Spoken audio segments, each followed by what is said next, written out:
Dear Future Me, Diary Entry, June 13th, 2026.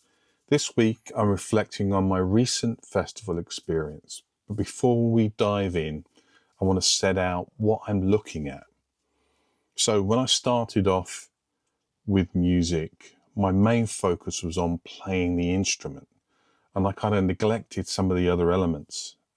Band practice was where we learnt songs. I didn't differentiate between practice and rehearsal. And so a lot of the things that you do after you've learnt the song were just lost. Tom Jackson has a live music method, and I've spoken about Tom in a very early diary entry. His approach is about our need to craft the performance, to create moments in a performance. Anthony Kiedis, the lead singer of the Red Hot Chili Peppers, if you read his autobiography, Scar Tissue, he talks about how performance was essential to him at the beginning of his career and how over time he learned to sing. I've kind of been focusing on learning to play the instrument and neglecting the kind of performance aspect. As songwriters, we want to get our lyrics and our melodies heard. But the problem with live music is it's very difficult to get the kind of quality out there so that people can clearly hear the lyrics and can clearly hear the melodies. Often the sound is quite muddy. So the live music situation, Tom suggests, is not the place where we showcase the lyrics and showcase the melody. My wife's a fan of the indie rock band The Blossoms, and we've seen them several times. And I was underwhelmed initially. I mean, that's changed since. The last time we went to see them, it was really evident that they had begun to craft the performance. There were band exchanges, there were choreographed moves, there were kind of shock moments where the entire band stood stationary and the lights went out, then came back on again. So there were opportunities within that structure for them to create these real moments. And for the first time, I actually felt when I watched them that I was being entertained. So I've broken my reflection up into kind of three elements. The overarching aspect is performance. The first element is structure. The second is moments. And the third is execution. So under structure, what I'm looking at is the journey, the rise and falls that I try to create within the set list that I chose to open with a song called Take What You Want. Take What You Want song is one which is about breakup. And I think it kind of sets the tone of the kind of music that I write on. And I wanted to do some kind of musical intro and then kind of build and then come in with the beat and the lyrics. But as you'll see in a second with the video, there was over like a minute and a half of time spent trying to get the sound right, even though we did a sound check. My name's Geoffrey, Too Old to Die Young, and I get the pleasure of kicking off the live music for you today.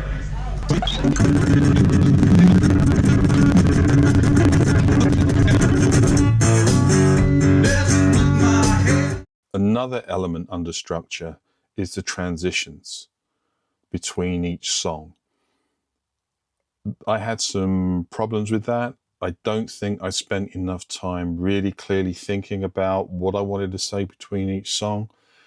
At one point, I was checking my tuning of the instrument and was mindful that people were just waiting for me to do something. So I kind of need to have some banter that's in there, and I either need to explain what I'm doing or why I'm doing it, just to maintain that kind of connection, that momentum. And I think I've started, but I need a lot more work on there. Another thing with the structure is I wanted to close on a cover song, and I wanted a cover song that the audience could participate in, and we'll get to that in a second. But the other thing that I wanted with the closing song was that I wanted to be able to perform some of the music and get it running, and then kind of thank the audience for their kind of time that they spent with me, and thank the other people around, and kind of say who I was. So I wanted to be able to speak over the music. So I needed to pick the right song that could do that, so that when I ended, it kind of, I'd said all I needed to say before the music stopped. So I've been Ginger Geoffrey, too old to die young. But you've got some lovely people coming on after. So to the next section is the moments that I tried to craft. I want to create a little bit of drama with the kind of intensity of the percussion and some of the way in which I had strum patterns. And I think one of the songs that does that, one of the songs that kind of really stands out, is the song Formula. Just listen to this little bit.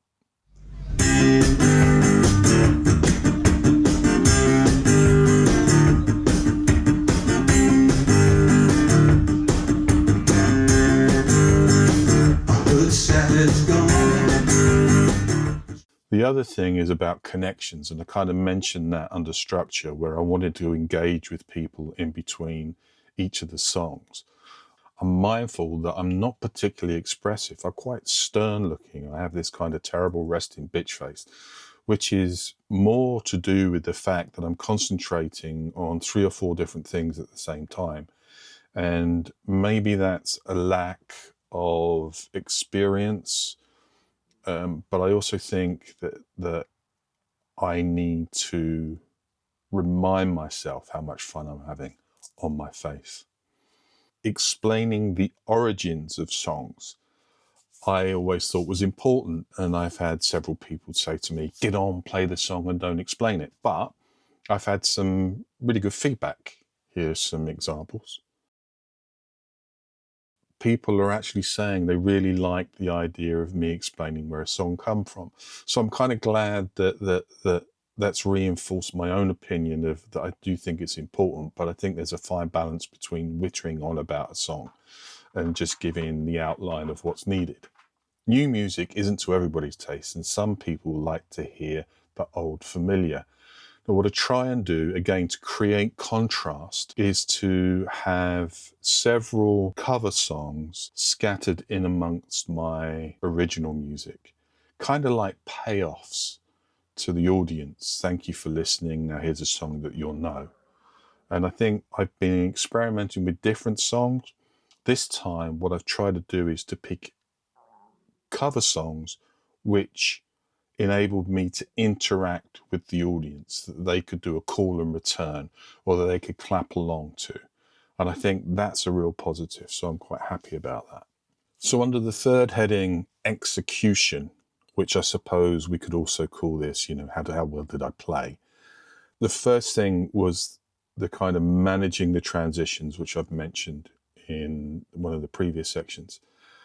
I need to make quite a lot of changes between each song, whether it be changes to my effects pedal or vocal setup or drum setup. And I didn't really always do that. So I kind of started a song and realized that I had things in the wrong place. And now the reason I want to change them is to create those textures, the differences between the songs, or at least that's my perception. And I struggled doing that. So I found that I played a couple of songs with the wrong switches on it and things in the wrong place. Recovery is another big one. And I have a real big tendency to pull a face when I do something wrong. And I have to stop doing that. I just need to just carry on as if nothing went wrong, because I'm kind of drawing attention to a thing that went wrong. And there were quite a few times when that happened. And there was one instance where I'd convinced myself before I even played the song that I was going to have a problem. And that was the I'll Be There For You Rembrandt song. It's the little kind of noodly bit at the beginning. So if I play this, do you get that?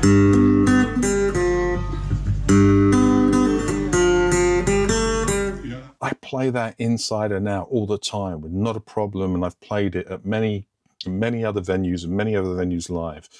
But in my rehearsals, not practice, in my rehearsal for this particular festival event, I started having problems. And I think that was to do with the fact that, and I'm not making excuses, but I think it's just part to do with is that I've got a problem with a kind of trigger finger issue with this finger, and it kind of, I don't know, made me apprehensive.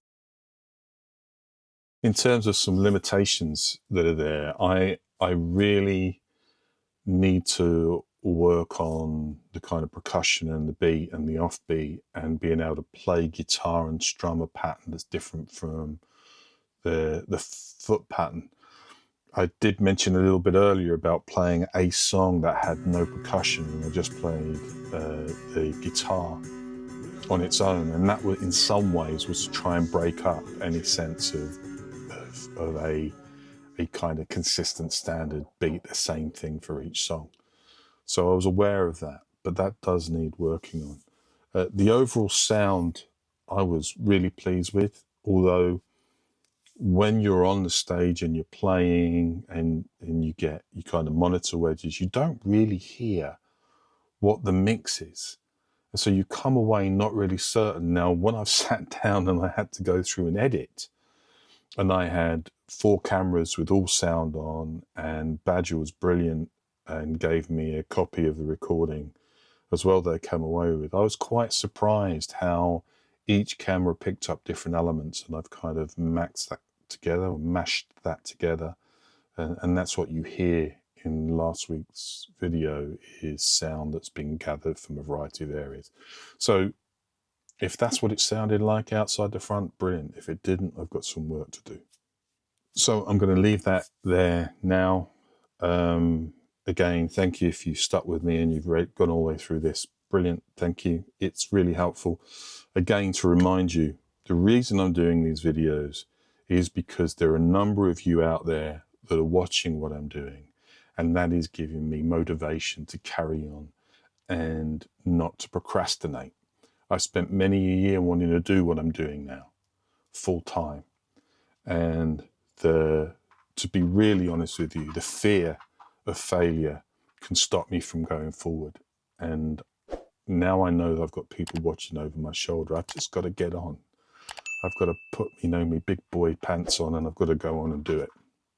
Anyway, thank you. Bye-bye.